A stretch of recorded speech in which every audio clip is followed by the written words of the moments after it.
Is your kitchen filled with ready-to-eat food? Do you often eat instant noodles? Do you grab a protein bar when getting late for work? Has frozen food become your go-to party snack? Have cake packets made their way into school lunch boxes? Are there crackers and microwave popcorns in your kitchen? I'm sure there are biscuit packets too. Tonight, I have news for you. You've been sold a lie that these packaged food products are safe, that when in a hurry, you can pack a ready-to-eat meal bowl instead of some homemade food, and that it's the same. Well, it's not. You must have seen ads claiming that there is the goodness of chapati in a bowl of cornflakes. Again, it's a lie. Protein bars are as healthy as an Indian thali, perhaps healthier. Not true. So why don't we do a little fact check tonight? Hello and welcome to Gravitas Plus. I'm Palki Sharma Upadhyay, and this is your plate of Indian homemade food. There's vegetables, lentils, carbohydrates, dairy and pickle. Did you know pickles are probiotic? They do just what your little bottles of probiotic drinks do. What about your packet of protein bar? Can it replace this plate? You've been made to believe it can. Protein bars have micronutrients, natural sweeteners, healthy fats, high fiber and all that jazz. Protein bars we think are healthy. Think again, because they're not. Anything that is packed, processed and preserved cannot be healthy. You know who are the healthiest people in the world? People who live in the blue zone. These are 5 pockets around the world where people live the longest. I'm talking about Okinawa in Japan, Icaria in Greece, the Ogliastra region in Sardinia, Loma Linda in California, and the Nicoya Peninsula in Costa Rica. These are the 5 blue zones, and here people routinely live more than 100 years, as opposed to the average lifespan, which is 73.4. So the people living in blue zones must be doing something right. What do you think they eat? Yogurt cups bought from stores, packaged oatmeals, or ready-to-make breakfast smoothies, low-fat almond and soy meal? Well, none of the above. People living in these blue zones eat home food. They eat locally sourced fruits and vegetables. People in blue zones stick to time-honored recipes, food that has been passed on to them from their ancestors. For India, that could be dal chawal or idli sambar or roti sabzi or fish and rice. These are our traditional foods. They're made from locally sourced ingredients, and they complement the local weather conditions. In short, our traditional food is our health food. There is no need to consume healthy fats from packaged foods when coconut oil and ghee already charge your home food with healthy fats. Why do you need multigrain cereals when homemade rotis are fiber-packed? Our traditional food has medicinal qualities. You may recognize this ingredient. It's turmeric. It is antioxidant. And this is cardamom. It has antioxidants and cancer-fighting properties. It also prevents cavities. Can you name this spice? It's cinnamon. It reduces cholesterol levels. Also the risk of heart diseases. This is cumin, what is locally known as jeera. This spice helps lower blood sugar levels. These are coriander seeds. They have antifungal properties. All of these spices are commonly used in Indian cooking. Can packaged and processed food replace them? The answer is no, and I will tell you why. Number 1, the ingredients are questionable. Number 2, the hygiene is questionable. And number 3, the packaging itself is often harmful. Let me explain this by using some of the most common packaged foods in our kitchens. Let's start with the ingredients. Most packaged foods have 3 common ingredients: preservatives, excess salt, and color.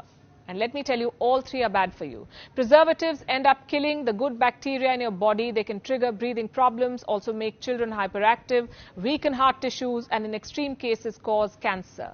Which food items have preservatives? Almost everything that is packed. This includes your cereals, biscuits, crackers, breads, ready-to-eat meals, cheese, yogurt, deli meats, sauces, soups, everything. Ask yourself a question.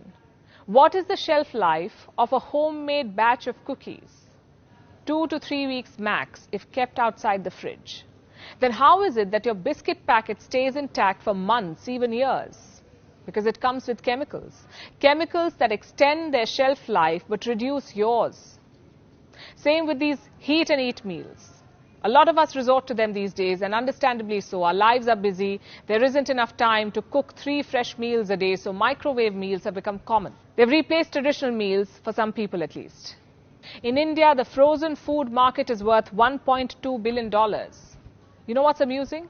A lot of these ready-to-heat packets can be kept in the room temperature for months. Imagine keeping a homemade dal or curry outside the fridge for months. What do you think would happen? Now imagine the amount of preservatives that go into making these packaged meals. Same with packaged bread, packaged cakes, and everything else that is industrially packed. Salt too is a preservative. Most of the packed items, including chips, noodles and fries, are loaded with salt. It extends their shelf life, it enhances their taste, but at what cost? Salt has sodium, and consuming too much sodium increases your blood pressure, the risk of stomach cancer, heart diseases and premature death. I'm guessing for a lot of you, deli meats, cheese and bread have replaced your traditional breakfast. But is the habit sustainable? Should you continue eating packaged food even after knowing its downside? Is it worth risking your health? So what do? Cook 3 meals a day while also juggling work and life? That's far from what I'm suggesting. The point of this episode is to tell you that you should reduce the intake of packaged and processed food. Realize how some of the most common items in your kitchen can be harmful for you. Those colorful cereals that you eat every morning, they're food color, and food color has acrylamide. It's a chemical that's not good for your health. It causes cancer. You know what else has food color? Packaged bread, cakes and biscuits.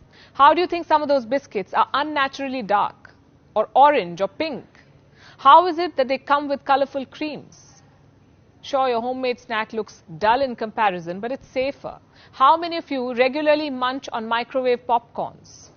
Do you know the popcorn bags are lined with PFC or perfluorinated compounds? What these compounds do is prevent oil from seeping through the popcorn bag, which is good. But when heated, these compounds break down into chemicals, and these chemicals may cause cancer. You see, we are told very little about this side of packaged food because they save time, because they're tasty, because they come to our rescue. We conveniently assume that they're also safe. A samosa, we say, may be a better snack, followed by a workout, of course, than munching on microwave popcorns without any idea what's going into your body. It's better to eat that ghee-laced paratha than preservative-filled cereals for breakfast. We know very little about the ingredients that go into making packaged food. And I'm talking about the real ingredients, not the ones that are listed on the packet. We know very little about the hygiene situation of the place where these food items are made and processed. Earlier this month, salmonella was found in the world's biggest chocolate factory. The factory was producing Swiss chocolates, some of the finest Swiss chocolates. Long story short, it is time to rethink what we take for granted. It's time to reconsider the food in our kitchen. I know that it's not possible to throw out every packaged, preserved or processed food item from your kitchen, but you can always limit their consumption. So if you're looking to stay healthy, if you're looking to stay fit, if your goal is to take care of your body, then do what people in blue zones do. Maximize the intake of homemade food.